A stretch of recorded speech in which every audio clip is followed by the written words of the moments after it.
I'm Kimberly from Fat Quarter Shop, and today we're going to be taking flight with the Big Birdie Template to create a new Quilt As You Go crib quilt.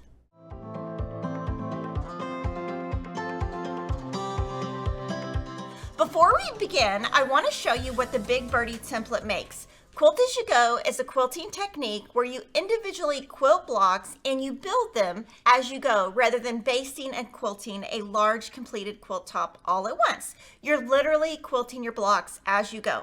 Our exclusive template makes it easy if you want to try the Quilt As You Go method.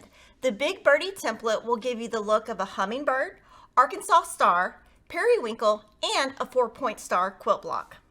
Let's start with your Big Birdie Quilt As You Go template. It's available exclusively at Fat Quarter Shop. You always want to keep your template with your pattern since there's lots of good information in there.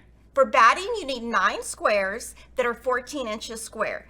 You'll need a marking tool that won't disappear with heat throughout the project, so we're using the Clover Blue water-soluble marker. We're using this fabric glue stick by Sew Line, and we're using the Fiskars pinking shears. Pinking shears are really important so your fabric doesn't start fraying all over the place.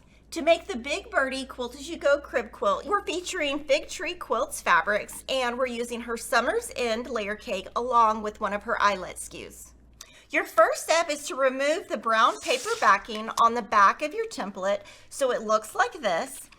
On page 1, there are extra tips. Today we're going to be using a 2.0 stitch length, and every time we sew, we are going to backstitch when we start and when we end. Now you might ask, do you need a walking foot?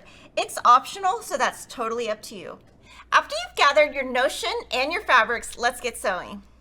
When we're making this quilt today, our fabric A is going to be our background square and our fabric B is going to be our print. The first step is going to be folding each of the squares in half on the diagonal twice. And what you're trying to do is just create an X on your fabric so that you can see where to center something. Do that on both your print and your background. Then you're going to lay your fabric A right side down. For your batting squares, you're going to need a total of 36 squares that are 5 1/4 inches. And you'll want to center this on your diagonal X's. Once you have that centered, I'm going to put some glue down and place that in place where it won't move. From there, we're going to place the print square right side facing up. I'm going to add some glue to this side also so it'll stay in place. Then we're going to flip this upside down, and with fabric A on top, we're going to stitch on the diagonal lines from corner to corner. Then you'll place your fabric with fabric A right side up, put your template and align it where your stitch lines go right within this diagonal X. Then we're going to draw lines all the way around the edge first. When you're doing that, you want to make sure where these points are actually hits right where your stitches are. So do those first, and then you will add these straight lines. So you're basically drawing on all of the lines except the diagonal and all the way on the outside. But from here, what we want to do is extend these lines. So you want to draw these, and they should go directly to this corner stitch. If it doesn't meet right in that corner stitch, it's not going to look good. Now from here, you're going to use your pinking shears and cut directly on the outside line. You're going to make a total of 36 for your crib quilt, and they'll all look just like this. Now we're going to start assembling our rows. We're going to take our fabric B's and put them right sides together. Pick one side, and you want to make sure these two lines, these two stitch lines, line up exactly. So I'm going to pin right there. I'm going to come to the other side, line those exactly, and I'm going to put a little pin here. Then I'm going to stitch directly on this line.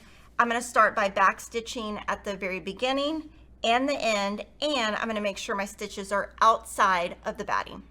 Once you've sewn your first two, this is what it will look like. I like to use a seam roller and just press this nice and flat. Each row in the crib quilt has 6 blocks across and 6 blocks down. So I'm going to use that same technique, and I'm going to add so I have a total of 6 for my first row.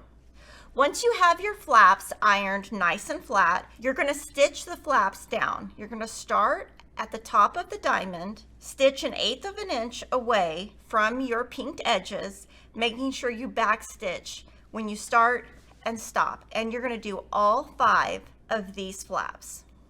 We have our first row done, and like I mentioned, it has 6 blocks in each row. We're going to make a total of 6 rows, and now I'm going to show you how you join those rows.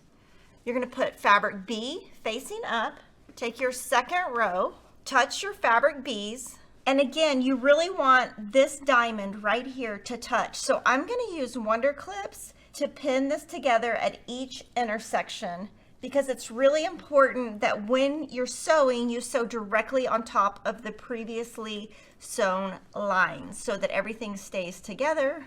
Once you have that pinned, we're going to start at the end, backstitch, and we're going to go all the way across, backstitch at the end, and you're making sure that you stitch outside the batting line, but when you get right here, you want to cover just slightly your previous stitches. If you don't, you will have a hole when you open this up. Now what I like to do before I move on is just make sure I don't have any holes right here, because if I do, I want to fix that before the next spot, and you would just fix that by stitching over it. Now we want to sew all of these flaps down. I think it's easiest to sew 1 row at a time. That way you don't have to start and stop. And when you go across, it doesn't have to be exact. As long as you're using a thread that matches your fabric, nobody is going to see that. Once you have all of your rows together, you're going to start in a corner and stitch on all 4 sides, stitching outside of your batting and going over your previous stitches. Now from here, you can leave it like this. If you leave it like this, you would stitch on the outside flaps. If you want to fold the flaps down, you would fold those down, use Wonder Clips to clip them down, and then you would stitch along the flaps on the inside. So you can leave them open or closed, but just remember that final edge does need a seam on it.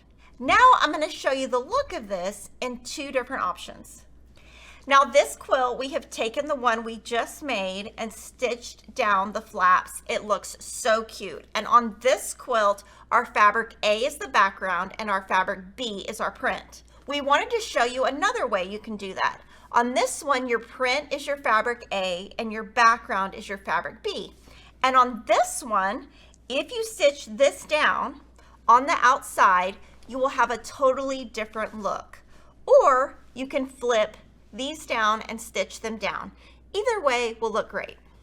Just to recap, this is the front of the quilt we made today, and here's the back. So what I love about Quilt As You Go is once you're done, you're completely done, and both sides look wonderful. The Big Birdie Template is a quick and easy way to make a quilt in 1 weekend. Check out the pattern that comes with your template for multiple size options, and make sure you like, comment, and subscribe, and I'll see you next time.